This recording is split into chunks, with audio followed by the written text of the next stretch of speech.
Hello, everyone, and welcome to another webisode of All Politics Are Local. I'm WSAV.com now reporter John Dowding. Every week, we're taking the time to break down some of those big headlines coming from Washington, D.C. to see how it's impacting us right here in the Coastal Empire and Low Country. As always, we're joined by WSAV Washington correspondent Kellie Meyer. Hey, Kellie, how are you doing? Hey, John, how are you? Hey, good. Hope you had a good 4th of July weekend, got in some sun, got to relax a little bit. Yes. And I'm ready for our Monday start to the week. I know we always say we need this to gear us up for the week ahead, so let's do it. Especially today. I'm a little slow today, so this will start me into this week. We're talking about a lot of things going on. There's just been so much going on right now. I want to say with COVID. For the last couple of weeks, it was kind of refreshing because we had other things to talk about, but it seems like we're kind of shifting gears back to COVID and discussion about COVID and everything with that. So let's first off, there's been a bunch of different varieties of conversations coming around COVID. The fast-tracked vaccine. Dr. Fauci was on the Hill updating congressional lawmakers about, task force efforts to try to, curb the virus as well as try to find a way to eliminate it. So give us that update of, what are some of the things that we're just learning now after last week about COVID? Yeah, like you said, there's a lot of different things. I mean, first I'll start out with how we were looking at the HEROES Act in terms of what help Congress can do or what help Congress can bring to the situation. Democrats voted on that weeks ago. And like you said, it kind of went back to the racial injustice and police brutality and the police reform movement. And now it seems since that didn't go through, we're shifting gears back to COVID and back to this HEROES Act. Democrats in the House have been pushing for that to go through. They want to see another stimulus check. I know that will pique some interest among people there. They're looking for another check that really helped people get through this time. So they're going to be revisiting this. You're going to see the Senate take a look at that, the Republican-controlled Senate. They haven't taken up the HEROES Act that passed the House, like I mentioned. So we're going to look out for that in July. Another thing, like you said, Dr. Fauci testified last week. We're seeing this rise in cases. We're seeing a lot more of our Republican senators on the Hill pushing for their constituents to wear masks, which brings up another point. I did a story last week on that, whether it's becoming a political issue or not, with President Trump really choosing not to wear one, and if his followers are then following suit really after him. I know we're going to touch on that in a moment, but wanted to just share some sound I have with Congressman Doug Collins from Georgia. He's also running for a Senate seat here. He talked with us about a stimulus check and what the updates from inside Congress are on that. Take a listen. I think that it'll be taken up probably at the end of the month when we come back up here, both the Senate and the House. It's still unsure of what will actually be in that package. And you heard from Doug Collins right there. We'll get back to him in a minute as we continue the masks debate. I know we're going to get into that a little bit, John. It's so funny. We were talking about this right before we came on about this mask debate. It's something that, I actually was scrolling through my Twitter this morning, just checking for my updates. And at the station, we just posted pictures of us in our masks last week, encouraging people before the holiday. Hey, don't leave the house without your mask. There is a mandatory mask mandate in Savannah, meaning you can get fined and you can get a violation and a penalty for not wearing a mask in public. Saw some people coming back at us for saying, it's propaganda, it's an infringement on people's rights, and people are entitled to their opinions. And so it's just been interesting to see this debate coming up. And it's funny, like you said, your story last week was something.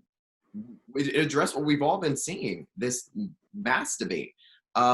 Here, like I said, here in Savannah, just quick update locally, here in Savannah, we have a mandatory mask mandate. It's specifically for the city of Savannah. So Chatham County, it does not apply to any other areas in Chatham County. It doesn't apply to, it only applies to city of Savannah. And in other areas, it's, still, even across the state, I don't believe there are any other mandatory mask mandates as well. And so we did see Governor Kemp was traveling across the state on this Mask Up tour, encouraging people to wear masks in public, but not going as far as making it mandatory. So Kelly, what did we hear from, I believe Representative Collins was traveling with him, correct? I asked him about his mask tour when we caught up last Wednesday, and I asked Congressman Collins about it, and I wanted to play for you his thoughts on whether this should be mandated statewide. Take a listen. I think everybody has to have the right to do what they need to do. If they feel like they need one wear all the time, let them wear them.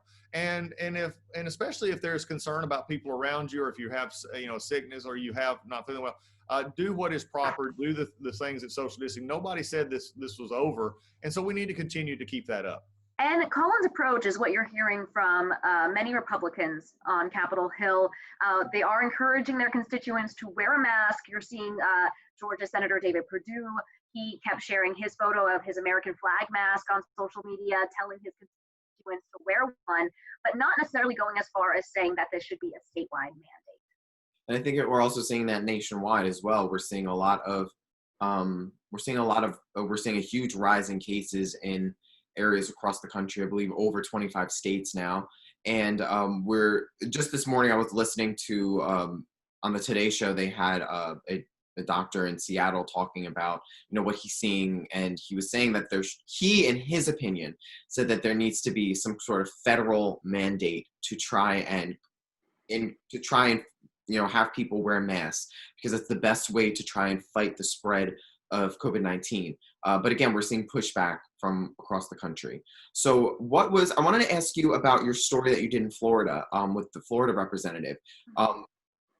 Just over the weekend, we saw over 11,000, I believe yesterday, I saw a tweet saying that there was over 11,000 new cases of COVID in Florida in one day. 11,000 cases. So Kelly, what is it that you're hearing from representatives and lawmakers from Florida who are on Capitol Hill, I should say? How did they feel about masks? How did they feel about their state's response to COVID? It was the same thing I heard from Congressman Greg Steube. I believe that's the one you're referencing. He's a congressman from our Tampa area, our affiliate down there, WFLA. He said the same thing Congressman Collins was that you can't force everyone to wear one if they don't want to. And he, basically said the same thing. We can't mandate it statewide, even though I asked him, the cases are clearly going up, and what can they do to protect themselves? So we're definitely going to be catching up with our states. I cover the Southeast, as you know, so definitely catching up with Florida as we go forward here. As those cases are on the rise, I know the White House, as we talked with the coronavirus task force, is paying close attention to the Sun Belt there. In terms of where we go from here, I know we were talking about a vaccine, and the FDA chief, Dr. Stephen Hahn, was saying that he won't elaborate on a timeline for availability, even though the president is touting that we are going to have them before the end of the year. Hahn said we cannot promise that. So that was a big thing we saw in the Sunday news outlets as well. And I believe that was one of the other things that Dr. Fauci has been saying for months now. He's been saying you can't rush science. You have to let the trials go through. You have to follow the scientific process. You can't fast track. You can fast track it to a degree, but you can't necessarily fast track the science. So obviously that's, there's only so much we can do besides these preventative measures that a lot of states and local lawmakers are trying to encourage. We have about a minute or two left. So Kelly, before we go, I know it's quiet on the Hill now. Everybody's starting to go on vacation, starting to go on their summer recess. Things are coming to a grinding halt on Capitol Hill. But what are some things we can anticipate the rest of this week, even in the coming weeks, as lawmakers start to get ready to go home? What are some of the things we can expect to see? Yeah, and I know we were talking about it before we came on the air here, just that this, with COVID, with the coronavirus, this is really keeping us in touch with our lawmakers, even in this time where normally they're home for what we call recess, and they are back in their districts, and normally we don't really catch up with them. But the way we're doing this now via Zoom, this has really kept us in touch with the lawmakers in a way we hadn't been before. So during recess, we really keep tabs on these guys.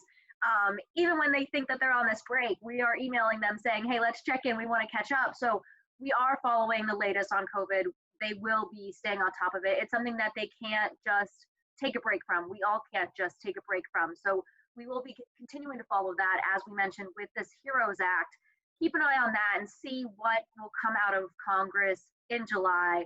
I imagine there's going to be something that they're going to push through, and keep an eye out for another stimulus check. All right. Well, thank you as always, Kelly. That's all the time we have. It always seems like we're just brushed for time. Every time we talk, there's so much going on and so much to cover. But thank you as always for helping us kind of sort through all of this and figure everything out. Always. Thank you for having me. Of course. You can see more of Kelly's stories on our website right now, as well as the rest of our team in Washington, D.C. Just go to wsav.com/Washington. And you can catch up on previous episodes of All Politics Are Local right now. Just go to wsav.com/All Politics Are Local. Thank you so much for watching. I'm John Dowding. We'll see you again next week on All Politics Are Local.